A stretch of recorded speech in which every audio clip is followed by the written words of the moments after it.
जी तो welcome back असल live TV तो मित्रों बहुत ही प्यारा हाल है। अज असी जरा ना वो चले कोल्डी जरा ना वो कोल्डी चले जिमें कि तुहानू दसे जाए ठंड मैं ना मित्रों बहुत ही ज़्यादा वे गड्डी असां वो खिलारी है पर फिर भी असी मौसम इंजॉय कर रहे हैं।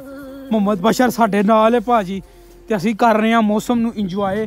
बड़ी ही चस आ रही है तो यह ना होए डॉक्टर नू पैसे देने पाइन तो चेक करो किन्नी कू धुंध पई है। टैंपरेचर की होएगा भला मुहम्मद बशर 7 को टैंपरेचर होएगा ना जी 7 लो जी 7 को टैंपरेचर है तो मुहम्मद बशर जिहड़े ने डिया वे कम्मन पूरे भारां दे नाल ते पर कोई नहीं कम्मन की परवाह है डॉक्टर नू ही जिहड़े ना और रुपया दे लांगे 700-800 रुपया डॉक्टर नू 700-800 रुपया दे लांगे। खैर मेरी पर मुहम्मद बशर इंजॉय करे भाजी कोल्डी चलने हैं कोल्डी सानू एक दो काम है वो काम मुकाना है। जिन्नी ठंड है ना पापा जी ते चाह ते नाल आंडा होना मैं ना समझ लो तुसी कि कोई किसी वरदान नालों घट नहीं है तो असीं हुण जिहड़ा ना आंडा ते चाह खान दे मुहम्मद बशर साडे नाल है। मुहम्मद बशर ते इंज जिवें कोई नरान कगान नाल नहीं निकलिया हुंदा उंज उहने जिहड़ा लो पूरा कज्जिया कुज्जे है। कोल्डियों असीं हो के वापस आ गए हैं ते असीं रुके हां भोलां वाले पुल ते इधरली साइड ते भोलां वाली ते ठंड चेक करो खीर किस्म दी ठंड है। असीं 2-3 लेड़ां पाईयां ने ते फिर भी साडी जिहड़ी ठंड है वो दूर नहीं पई हुंदी है। आसे पासे कोई बंदा भी नहीं है तो मित्रों ठंड बेभावे तो बशर दे चेक करो बशर इस टाइम फुल जिहड़ा ना वो होया वे अपना ठंड दे नाल कम्मन डिया वे बशरा तो असीं इत्थे 2 मिनट रोक के नाले तो साही निकल जाएगी तो दूजे नंबर ते जिहड़ा ना वो असीं क्या कही ना छोटा जिहा एक व्लॉग शूट कर लांगे। नज़ारे चेक करो तो जिहड़ा ना ठंड बहुत ही ज़्यादा लगन डई है। हुण छेती तो छेती असीं पहुंचीए घर मित्रों तो हो सकता असीं खोती पुल ते तुसीं पहलां भी एक क्लिप वेख्या होना जिहड़ा खोती पुल ते शूट कीता। तुसीं सिर्फ चैनल नू सबसक्राइब करो तो वीडियो नू वध तो वध शेयर करो।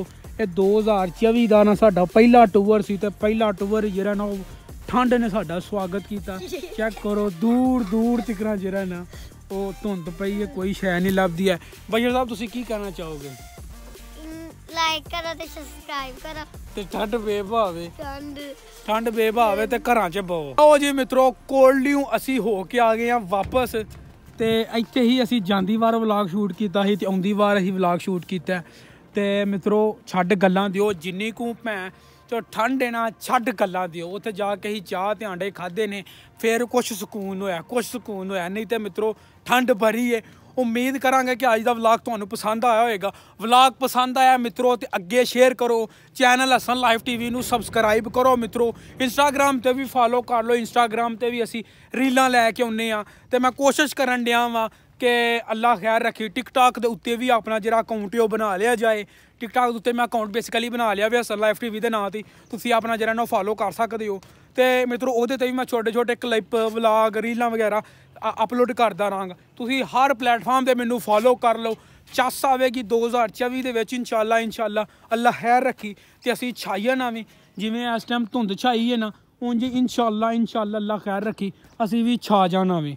ते मित्रों सबसक्राइब करो शेयर करो तो हुण जिहड़ा ना वो हत्थ ठरन डे ने हत्थ कम्मन डे ने ते हुण जिहड़ा ना वो अपना गड्डी चला के ना तो चलिए अपने पिंड ते मिलने तुहानू नैक्सट व्लॉग ते रब रखा।